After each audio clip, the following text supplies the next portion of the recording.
ఇంకో దిక్కు బర్ల స్కామ్, ఇంకో దిక్కు గొర్రెల స్కామ్, ఇంకో దిక్కు ఫోన్ ట్యాపింగ్, ఇదట అంటే అదట, అదట అంటే ఇదట, వీళ్ళ ఫోన్ ట్యాప్ అయిందంటే వాళ్ళ ఫోన్ ట్యాప్ అయిందట. నిన్న చూసిన దగ్గర నేను 10 లక్షల ఫోన్లు ట్యాప్ చేసిండు కేసీఆర్. చేస్తే గీస్తే ఒకడో ఇద్దరో లుచ్చగారుల ఫోన్లు ట్యాప్ చేసి ఉండొచ్చు, నాకెమెరిక కానీ చేస్తే చేసి ఉండొచ్చు, దొంగలై లంగలి, ఎందుకంటే పోలీసుల పని అది. కానీ దానికి ఏదో పెద్ద అంతర్జాతీయ కుంభకోణం ఏందో జరిగిపోయింది, ఏమో అయిపోయింది. ఎందుకు ఇవన్నీ డ్రామాలు? ఎందుకంటే ప్రజల మనసు అటెన్షన్ డైవర్ట్ చేయాలి. దేని మీదకి డైవర్ట్ చేయాలి?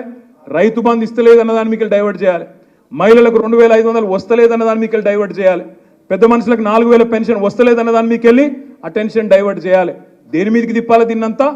ఏదో జరిగిపోయిందట, కుంభకోణమట, లంబకోణమట.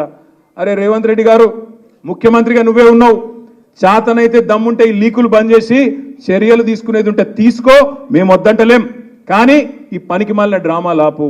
అప్పట్లో నాగార్జునదో సినిమా వచ్చిండే, అందులో పాట ఉంటుంది గ్రీకు వీరుడు అని. ఈయననేమో లీకు వీరుడు రేవంత్ రెడ్డి. ఎందుకంటే నాకు ముఖ్యమంత్రి పదవి నడపత్తలేదు, ఏం చేస్తుండ్రు? రోజొక్క లీకు, అదేదో స్కామ్ అయింది, ఇదేదో స్కామ్ అయింది. డైరెక్ట్గా చెప్పారు, అదరాబాయ్ నాకు అర్థం కాదు, సీదా చెప్పు, ఈ తప్పు అయింది, వీని పట్టుకున్నాం అని లోపలేసినామని చెప్పు. దానికి ఇక్కడ లీక్ ఇచ్చుడు, అక్కడ లీక్ ఇచ్చుడు, యూట్యూబ్లో ఎవరినో ఎల్లనో మళ్ళనని పట్టుకొని వాంతో చెప్పించుడు, తుల్లారలేస్తే తిట్టిపిచ్చుడు, ఫాల్తు మాటలు ఎందుకు నాకు అర్థం కాదు. ధైర్యం ఉంటే చెయ్యి, ముఖ్యమంత్రి నువ్వు, అధికారం నీది, తప్పులేం జరిగినాయో బయట పెట్టు, లోపలే ఎవరెవరు నేస్తావో మేము వద్దంటలేం కదా. అది ఏమి చేయకుండా రైతు రుణమాఫీ అడుగుతారేమో, ఈ బల కొడతారేమో. అందుకే నిన్న మా హరీష్ రావు గారు మంచి స్టేట్మెంట్ ఇచ్చిండు. మీరు కూడా దయచేసి మేడ్చల్లో చెప్పాలా, రైతులకు చెప్పాలా. రేవంత్ రెడ్డి మాట్లాడతాడు, పెద్ద పెద్ద మాటలు మాట్లాడతాడు. రైతులకు ఒకటే మాట నేను విజ్ఞప్తి చేస్తున్నా, మేడ్చల్ కానీ ఇంకో దగ్గర కానీ, 2 లక్షల రుణమాఫీ జరిగిన వాళ్ళందరూ కాంగ్రెస్ కోటేయండి, మిగతా వాళ్ళందరూ మా కోటేయండి. ఆయన చెప్పినట్టు నిజంగా 2 లక్షల రుణమాఫీ చేసింటే వాళ్ళందరూ కాంగ్రెస్ కోటేయండి, మిగతా వాళ్ళు మాకు ఓటేయండి, బీఆర్ఎస్ కోటేయండి. అందుకే నేను మిమ్మల్ని ప్రార్థించేది, కోరేది, సమయం ఉంది, ఇంకో 45-50 రోజుల టైం ఉంది. దగ్గరికి ఎప్పుడైనా నేను చెప్పేది, నేను అమ్మేది ఒకటే, మనం ఎన్నుకున్న ప్రభుత్వాన్ని చూసి మనం భయపడాల్సిన అవసరం లేదు. మనం సంతోషంగా పోయి చెప్పుకునేటట్టు ఉండాలి మన నాయకుడి దగ్గరికి.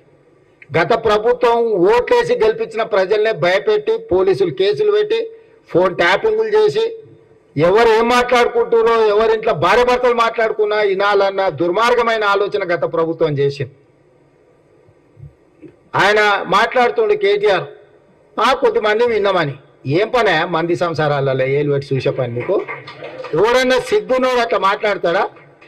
ఇంటే విన్నాం కొంతమంది ఫోన్లు, ఇంటే ఏమవుతుందట?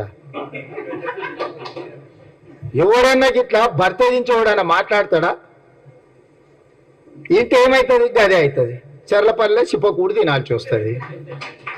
ఇప్పుడు వాళ్ళు చెప్పినట్టు ఉన్న అధికారులు ఈరోజు ఊసలు లెక్క పెడుతున్నారు. ఆయన అంతకంటే ముందే చెప్పినాం, వద్దురాని ఆయన వాళ్ళు దుర్మార్గులు, దోపిడీదారులు, దొంగలు, వాళ్ళ మాటలు విన్నారంటే మీరు జైలుకు పోతారు, మిమ్మల్ని తర్వాత తిరిగి కూడా చూడారని. ఇవాళ కేసులలో ఇరుక్కున్న వాళ్ళని అయ్యో పాపం అని కూడా అంటే లేరు. వాళ్ళు చేసినాం, ఇట్లనే చేస్తాం. ఎవడు మాట్లాడతాడు? ఊర్లలో ఆవారగాడు మాట్లాడతాడు, తాగుపోతాడు మాట్లాడతాడు, గట్లనే చేస్తాం, మేము బజార్లో బట్టలు ఇప్పుకొని తిరుగుతాం. అయితే ఏందని ఊర్లలో అనరు? ఎవడంటాడు? తాగుపోతాడు, తిరిగిపోతాడు అంటాడు. గట్ల మేము ఇట్లనే ఉంటాం. ఊర్లో ఎవరైనా పెద్ద మంచి పిలిచారా, ఇది మంచిది కాదురా నాయన, పద్ధతి మార్చుకో అంటే మేము ఇట్లనే ఉంటామా? ఏం నువ్వేంది నాకు చెప్పేది? సేమ్ కేటీఆర్ కూడా భర్తగించిన అచ్చో సాంబోతులాగా మాట్లాడుతుండు. దాని ఫలితం దానికి ఉంటుంది. కాకపోతే దాని ఒక క్రమ పద్ధతిలో విచారణ చేసి చట్టపరంగా చర్యలు తీసుకోవాలి కాబట్టి విచారణ జరుగుతుంది.